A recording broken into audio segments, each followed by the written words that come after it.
ہم نے دنیا کو نہیں چاہا، دنیا نے ہمیں چاہا۔ دنیا کے پیچھے ہم نہیں بھاگے، دنیا ہمارے پیچھے بھاگی۔ دنیا کو ہم نے اپنی مجبوری نہیں بنایا، دنیا نے ہمیں اپنی مجبوری بنایا۔ یہ سمجھنے والی باتیں ہیں۔ امیر المومنین کے یہ فرامین ہمارے لیے بہت ضروری ہیں، بے حد ضروری ہیں۔ یہ نہیں ہے کہ میں یہ کام کر رہا ہوں تو دنیا کے لیے یہ کام، نو، نہیں فرمایا، نہیں، ہمیں ان سے رغبت نہیں، ہمیں اس دنیا سے رغبت نہیں، ہمارے دنیا سے کیا لینا دینا۔ اور کئی خطبوں میں سرکار نے فرمایا مومن کے لیے دنیا قید خانہ ہے، ہمارے لیے تو مزے کی جگہ ہے، ٹیسٹ فل جگہ ہے، قید خانہ کہاں ہے؟ ماننے والے امیر المومنین کے، امام المتقین کے، اور موج لگی ہے۔ بڑی اہم باتیں ہیں، یہ ہماری سوچنے والی ہیں۔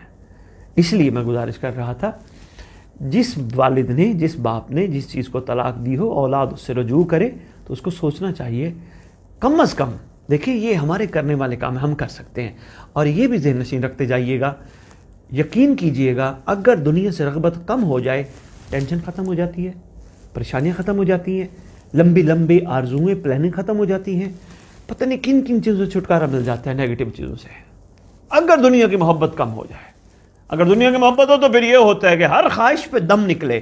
آج اگر 1 لاکھ روپے کی ڈیمانڈ ہے، لاکھ مل گیا، شام کو یہ سوچ آئے گی لاکھ تو وہ تھوڑا ہے یار، 10 لاکھ ہونا چاہیے تھا، 10 لاکھ مل گیا، اگلے دن پھر خواہش ہوگی، آج 50 لاکھ کی خواہش ہے، اگلے دن کروڑ کی، اگلے دن 10 کروڑ، پھر اسی طرح پھنستے جائیں گے، اور پھر ایسے پھنسیں گے دلدل میں، جن کے لیے ہم خواہش کر رہے تھے کروڑوں کی، وہ سارے ہمیں جوتی مار کے، دھکا دے کے ایک طرف ہو کے چلے جائیں گے۔ یہ ہو چکا ہے بزرگوں کے ساتھ جو دنیا سے گئے ہیں۔ کس کا مال کس کے ہاتھ آیا، کون ساتھ لے کے گیا؟ کیا کہتے ہیں، موت برحق ہے، کفن پہ شک ہے۔ کون ساتھ کیا لے کے گیا؟ کچھ بھی نہیں۔ کربلا کا کفن ایک پہنا کے، خاک شفا ایک ہاتھ میں دے کے، اور بس یہ کہا جاتا ہے بس اس کو دفنا دو اور یہ اوکے ہے، اب یہ معاملہ ٹھیک ہو گیا۔ یہی کچھ ملتا ہے اور تو کچھ نہیں ملتا۔ یا پیچھے وہ جو قرآن کے ختم، وہ جو مجالس اعزاء، وہ جو برکت کے لیے، وہ ایصال ثواب کے لیے، اور یہ سارے سلسلے چلتے ہیں، بس اس کے بعد تو کچھ بھی نہیں۔ یہ خواہشیں، یہ خواہشات، اسی چیز کو امیر المومنین نے فرمایا ہم نے طلاق دی۔ جب ملنا ہی نہیں، دینے والے نے، ان دنیا نے دینا ہی کچھ نہیں، پھر اس دنیا سے طلب ہماری کس بات کی؟ یہ متقین کی نشانیوں میں سے ایک نشانی ہے۔ یہ دن یا علی بادشاہ کے چونکہ چل رہے ہیں، یہ بہت اہم میسج ہیں، بہت اہم پیغامات ہیں، ہمیں انہیں اپنے اندر اتارنے کی ضرورت ہے، ورنہ پھر یہی ہوگا کہ بس ہم غم منا کے، ہم عزاداری کر کے، ہم سوگ کر کے، ہم عبادات کر کے، اور پھر ہم یہ جا وہ جا، بات ختم ہو گئی۔ اور انشاءاللہ کل شب قدر کی رات ہے، پاک راتوں میں سے رات ہے، میں انشاءاللہ کوشش کروں گا اور ٹائم پہ ہم اپنا پروگرام شروع کریں گے، وہی 9 بجے جو ٹائم ہوتا ہے، تاکہ تھوڑی سی شب قدر پہ گفتگو کی جا سکے۔ اس کی بھی بڑی فضیلت ہے، مگر اس کو منسلک کریں گے انشاءاللہ امیر المومنین کی ذات گرامی قدر سے۔ مگر یہاں بہت اہم بات ہے، وہ یہی ہے، اگر ہمارے مولا نے، ہمارے مالک نے، ہمارے آقا نے، ہمارے شہنشاہ نے، ہمارے سردار نے، ہمارے بادشاہ نے کسی چیز کو ٹھوکر ماری ہے، ہمارا اس چیز کو اپنانا اور پھر پریشان دنیا میں پھرتے رہنا اور پھر منتیں مانگنا کہ جی مہربانی کیجیے، آپ چھٹکارا دیجیے، آپ کو علم کا واسطہ، آپ کو سیج کا واسطہ، آپ کو ذوالجناح کا واسطہ، آپ کو جھولے کا واسطہ، ہماری پریشانیاں دور کیجیے، وہ تو پہلے فرما رہے ہیں۔ یہ بڑی ایک اہم بات آپ کی ذہنوں میں ڈالنے کی کوشش کروں گا، امید ہے کچھ نہ کچھ اتر جائے۔ وہ تو پہلے فرماتے ہیں دنیا سے رغبت نہ کرو، کرو گے تو پھر یہی ہوگا۔ کیا کر رہے ہوتے ہیں؟ علی اصغر کے جھولے کا واسطہ، باب الحوائج۔ میں ایک چھوٹی سی بات بڑی اہم عرض کرنے لگا ہوں، ایک اور بڑی اہم ہے، باب الحوائج، حاجتوں کا باب۔ ہم نے کیا سوچا؟ علی اصغر سے ہمیں دنیا کی یہ چیز مل جائے گی، دنیا کی یہ چیز مل جائے گی، دنیا کی یہ چیز مل جائے گی، سوچنے کی کوشش کرنا، حاجات دنیا کی رکھنا، اور جس دنیا کو یا علی نے طلاق دی ہو اس دنیا کی حاجات رکھنا، کہیں علی کے فرمان کی نفی تو نہیں ہے، کہیں مولا کے اس فرمان ذیشان کے خلاف چلنا تو نہیں ہے۔ اگر باب الحوائج ہیں علی اصغر، تو آئیے اسد بخاری کا پیغام ہے، علی اصغر بادشاہ علیہ الصلوۃ والسلام سے حاجتوں کے دروازے سے حاجت مانگیے۔ شہزادہ، جس طرح آپ نے اپنے آپ کو اپنے ولی العصر پہ قربان کیا، حجت خدا پہ قربان کیا، سرکار ہم اس قابل نہیں ہیں، ہم جو جیسا آپ کا گھر ہمیں دیکھنا چاہتا ہے، ہم اس قابل نہیں ہیں. آپ کا وہ دروازہ ہے جس نے جو حاجت کی ہے وہ خالی نہیں لوٹا. احسان فرمائیے شہزادہ علی اصغر، ہمیں اپنے ولی العصر کی نصرت کے قابل بنائیے. آئیے نا، باب الحوائج ہے. مولا موسیٰ کاظم علیہ السلام، باب الحوائج، کتنے ارمان، دکھ اور افسوس کی بات ہے. ساری زندگی روتے رہے مومنین کرام محبان آل محمد ان کی قید پہ، اور ایک قیدی امام باب الحوائج ہے. تو ہم ان قیدی امام کے جو خیر سے ان سے ہم کیا مانگ رہے ہیں؟ ان سے ہم مانگ رہے ہیں بچوں کی خیر، ان سے ہم مانگ رہے ہیں مال، ان سے ہم مانگ رہے ہیں گاڑیاں، ان سے ہم مانگ رہے ہیں قلعے، ان سے ہم مانگ رہے ہیں پیسے. افسوس یار، باب الحوائج شہنشاہ موسیٰ کاظم علیہ السلام، یار مانگتے ہوئے بھی شرم نہیں آ رہی ہمیں. ہم سرکار سے کیا مانگ رہے ہیں؟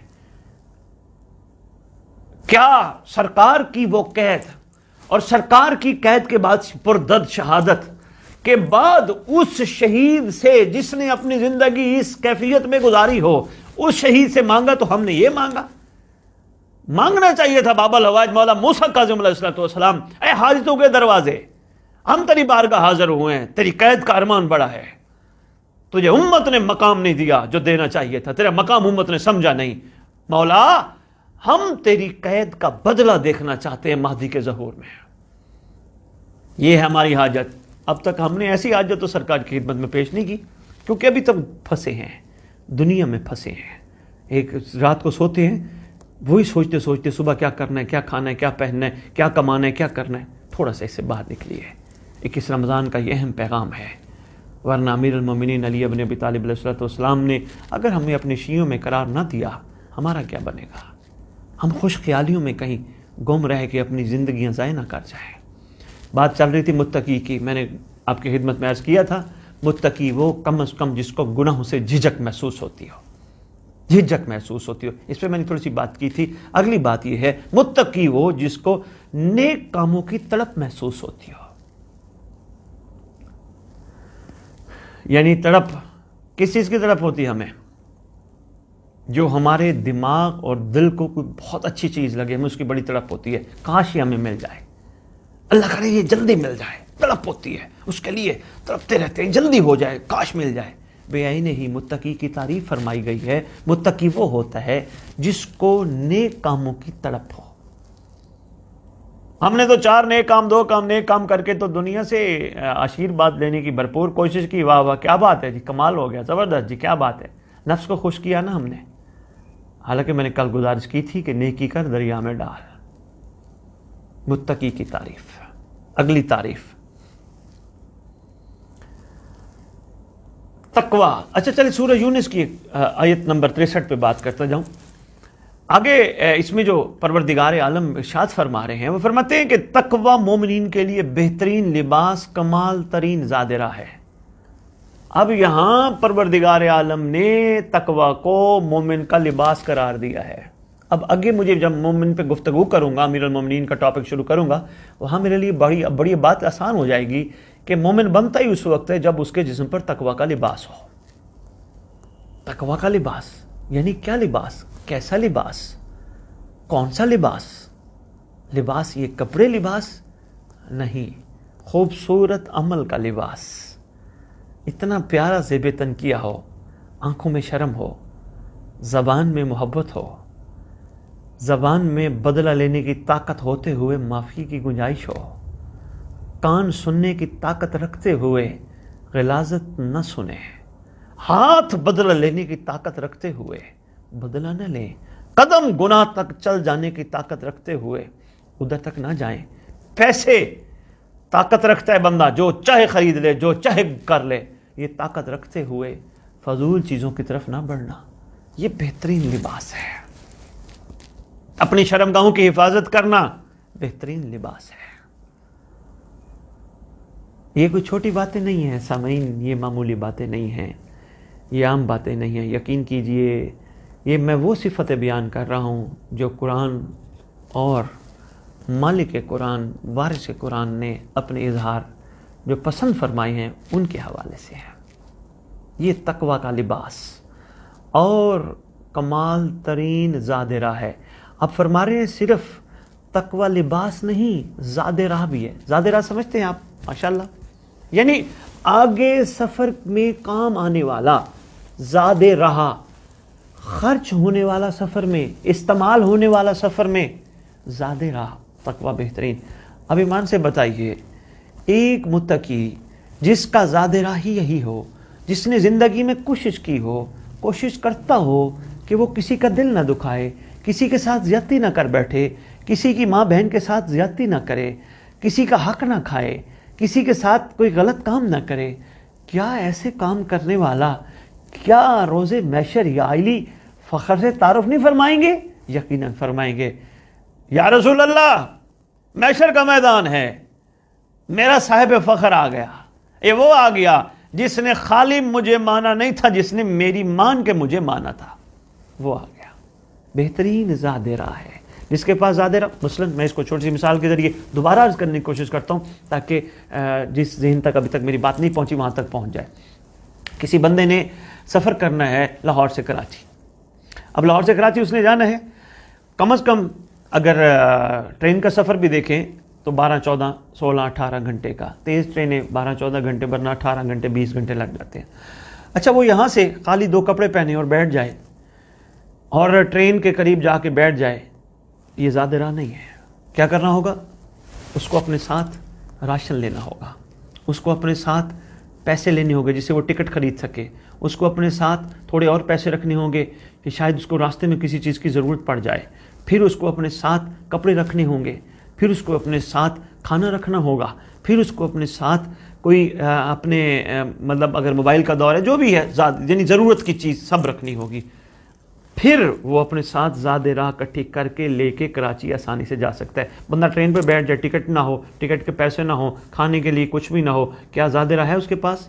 کچھ بھی نہیں۔ اگلے دھکا مار کے اتار دیں گے، راستے میں چیک کریں گے، لاکھ کہتا رہے ٹرین میں بیٹھ کے بیٹھنے والا، اور دیکھو جی میں بڑا ملک ہوں، میں بڑا چودھری ہوں، میں بڑا خان ہوں، میں بڑا شاجی ہوں، میں بڑا فلان ہوں، میں بڑا یہ ہوں، وہ کہیں گے سوری ٹو سے ٹکٹ کہاں ہے؟ راستے میں کہے جی میں بھوک لگی ہو، میں بڑا کچھ ہوں، وہ کہیں گے اپنا کھانا کہاں ہے؟ یہ ہے زاد راہ۔ میں نہیں، ہمارا بھی زاد راہ، یہ قرآن کی آیت میں نے آپ کے سامنے رکھی ہے۔ اگر ہمارا زاد راہ ایسا نہ ہوا پھر ہو سکتا ہے ہم سے بھی پوچھ گچھ کی جائے، اور خوش فہمی میں ہمیں بالکل نہیں رہنا چاہیے، کیونکہ یعلی بادشاہ فرماتے ہیں خوش فہمی میں رہنے والا انسان کبھی کامیاب نہیں ہوتا، ہمیشہ اس چیز میں لگا رہتا ہے کہ ہائے کہیں میرے سے غلطی نہ ہو جائے اور میرے سے خطا نہ ہو جائے اور کوئی ہو نہ گئی ہو، کہیں میں مالک کی ناراضگی کا سبب نہ بن جاؤں، ہمیشہ وہ اس چیز پہ فوکس رکھتا ہے۔ یہ نہیں رکھتا کہ نہیں میں نے سب کچھ اچھا کر لیا، میں نے بہت اچھا کر لیا، میں نے یہ بھی کر لیا، میں نے یہ بھی کر، خوش فہمی نہیں، اس چیز میں مبتلا رہتا ہے۔ تو بے عینی ہی مومنین کے لیے بہترین لباس، کمال ترین تقوی مومنین کے لیے بہترین لباس اور کمال ترین زاد راہ ہے۔ قرآن کی آیت سورہ یونس کی 63 آیت۔ اور ایک اور ہم ایک خطبہ پڑھتے ہیں، یاد سنتے ہوں گے ماشاءاللہ مومنین کرام ممبر کے سامنے جب بیٹھتے ہیں، کیا کہتے ہیں؟ والعاقبۃ للمتقین۔ کبھی سنا ہے یہ جملہ؟ یعنی عاقبت یعنی خیر، یعنی چھٹکارا، یعنی کمال، یعنی پار، للمتقین، یعنی کے لیے، متقین کے لیے، یعنی عاقبت خیر، چھٹکارا، نجات متقین کے لیے ہے۔ والعاقبۃ للمتقین، یہ کوئی چھوٹی بات نہیں ہے۔ خطبے میں ہم پڑھنے والے، ممبر پہ آنے والے پڑھ کے چلے جاتے ہیں، ہمیں خود اس چیز کا اتنا اندازہ نہیں ہوتا، نہ ہی ہم اس پہ گفتگو کرتے ہیں، نہ ہی ہم سامعین سننا پسند کرتے ہیں ایسی خشک باتوں کو۔ ان کو چاہیے کہ جہاں تھوڑا معاملہ اور ہو، ایسی باتیں سننا کون پسند کرتا ہے؟ والعاقبۃ للمتقین، خطبہ پڑھنے والا بھی نہیں سمجھا پاتا عاقبت متقین، متقی کہتے کسے ہیں؟ زبانی کلامی متقی نہیں، متقی کی تعریف ہے۔ اور ایک اہم بات یہاں عرض کرتا جاؤں، جب قرآن سے مزید پوچھتے ہیں تو قرآن کہتا ہوا نظر آتا ہے بسم اللہ الرحمن ہدی للمتقین، ہدایت بھی متقین کے لیے ہے۔ بے متقی ہیں ان کے لیے ہدایت نہیں، صرف متقین کے لیے ہدایت ہے جو متقی ہیں، اور ہدایت بھی وہی لیتے ہیں جو متقی ہیں، یعنی ان کے دل و دماغ اس سوچ اور حیرت میں مبتلا ہو جاتے ہیں کہ اچھا بڑی بات ہے، اچھا یار، ہاں یار بات، یعنی وہ اس سوچ میں مبتلا ہے، یعنی ادھر سے سنا اور ادھر سے نکالا۔ اس لیے فرماتے ہیں عرفہ بڑی خوبصورت بات فرماتے ہیں کبھی نہ کہو رب زدنی علما. وہ بچہ ہے جو علم محو مصروف عمل ہے، وہ کہے رب زدنی علما، مگر جو تھوڑا سا سفر کر جائے، متقینوں کی راہ پہ چل پڑے، مومن کی راہ پہ چل پڑے، وہ کہے رب زدنی طہیرا، پروردگار میری حیرت میں اضافہ فرما. کیونکہ جہاں بہت علم ہو جائے نا وہاں بھی پردے آ جاتے ہیں. بندہ سمجھتا ہے بھی میں بھی جانتا ہوں، حالانکہ یہ ذہن نشین رکھیے گا. میں ہر ممبر پہ کوشش کرتا ہوں، عرض کرتا ہوں، معصوم سے پوچھا گیا مولا علم کتنے حروف پہ مشتمل ہے؟ فرمایا 27 حروف پہ مشتمل ہے. مولا کتنے ظاہر ہوئے؟ فرمایا آدم سے لے کر خاتم تک، اور خاتم سے لے کر عسکری بادشاہ تک صرف 2 حرف ظاہر ہوئے، 25 ظاہر ہی نہیں ہوئے. مولا 25 کب ظاہر ہوں گے؟ فرمایا باب العلم کا لخت جگر، مدینہ تو العلم کا شہزادہ. جب قائم آل محمد ظہور کرے گا تب 27 حروف کا علم ظاہر ہوگا. ابھی علم ظاہر ہی نہیں ہوا، ابھی صرف 2 حرف ظاہر ہوئے. ابھی تو 27 حروف کا علم، کل علوم کا علم، حرفوں کا علم ظاہر ہونا ہے. ہمیں تو منتظر رہنا ہے. علم بھی بعض اوقات پردہ بن جاتا ہے. جب بندہ دیکھتا ہے نا 4 باتوں کا مجھے پتہ ہے اور باقی جو نیچے بیٹھے ہیں یا سامنے سن رہے ہیں یا وہ تو بیچارے ایسے ہی ہیں نا، یہ ایک پردہ بن جاتا ہے. ویسے بھی میں نے آپ کو کل کے پرسوں کے پروگرام میں آپ کی خدمت میں گزارش کی تھی، یاد ہوگا آپ کو، کہ نیکیوں کے پردے بھی مولا تک پہنچنے میں رکاوٹ ہیں. اور وہی نیکیوں کے پردوں کی ایک مثال میں نے بتائی تھی، جو ہم میں کرتے ہیں. میرا علم، میرا کمال، میری نماز، میرا ماتم، میرا روزہ، میری مجلس، میرا لنگر، میرا میرا میرا میرا یہ بھی پردے بناتا جاتے ہیں اور ہمیں اندازے نہیں ہوتا. پردے بنتے بنتے بنتے بنتے بنتے اتنے پردے بن جاتے ہیں کہ سرکار سے ہم دور ہو جاتے ہیں. اور یہ آج ایک کلیہ دینے لگا، اور جو رسالت کے پلیٹ فارم تھے، اگر کسی کو سمجھ آئے تو ضرور دل میں بٹھانا اور کبھی کوشش کرنا، اس کو مت بھلانا. آپ گناہ کر ہی نہیں سکتے جب تک صاحب و زمان کی آپ پر نگاہ ہو. جب آپ صاحب و زمان کی نگاہ سے ہٹ جاؤ گے پھر آپ گناہ کرنے لگو گے. وہ مولا بڑا کریم ہے. اللہ مان من شر شیطان کہنے والا اگر سچے معنی میں سرکار کو اپنے سامنے موجود پائے تو پھر ایسا ہو ہی نہیں سکتا وہ گناہ میں سرزد ہو جائے، گناہ میں چلا جائے، گناہ میں ڈوب جائے، گناہ کر بیٹھے. ایسا ہو ہی نہیں سکتا. آج متقی کے حوالے سے میں آپ کی خدمت میں اتنا عرض کروں گا، چونکہ ماشاءاللہ مومنین آج سارا دن کی عزاداری اور ماتم ان سلسلوں میں مصروف رہے. جہاں جہاں تک میرا میسج پہنچے کوشش کیجیے گا، خود بھی ان پہ دوبارہ سنیے گا.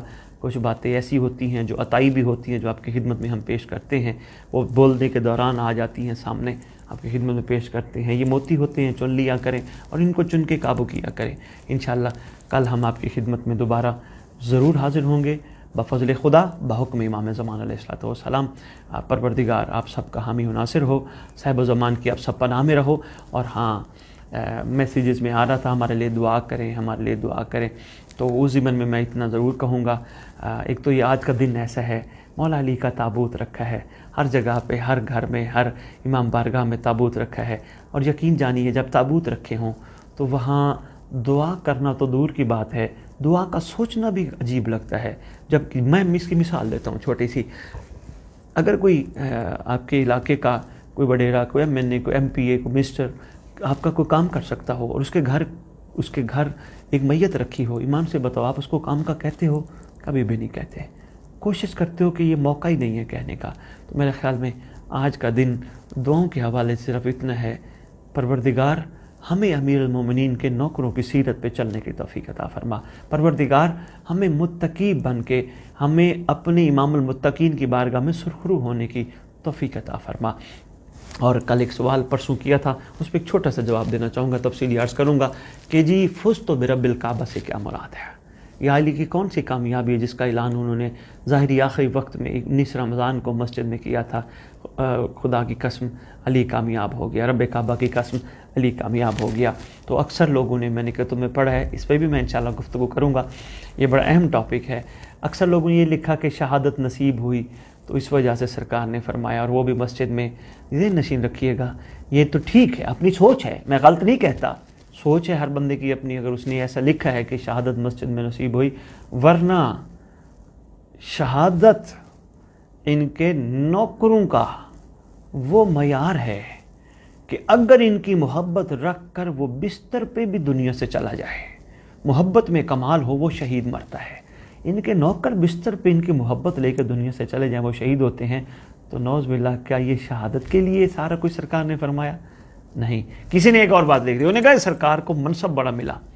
بابا نہیں, یہ گھر وہ ہے جو منصب عطا کرتا ہے, یہ بات بالکل نہیں ہے. اسی کے ساتھ اجازت چاہیں گے, اس پہ کریں گے انشاءاللہ گفتگو. پروردگار آپ سب کا حامی و ناصر ہو. اللہم صلی علی محمد و آل محمد وعجل فرجہم بقائمہم عجل اللہ فرج شریف.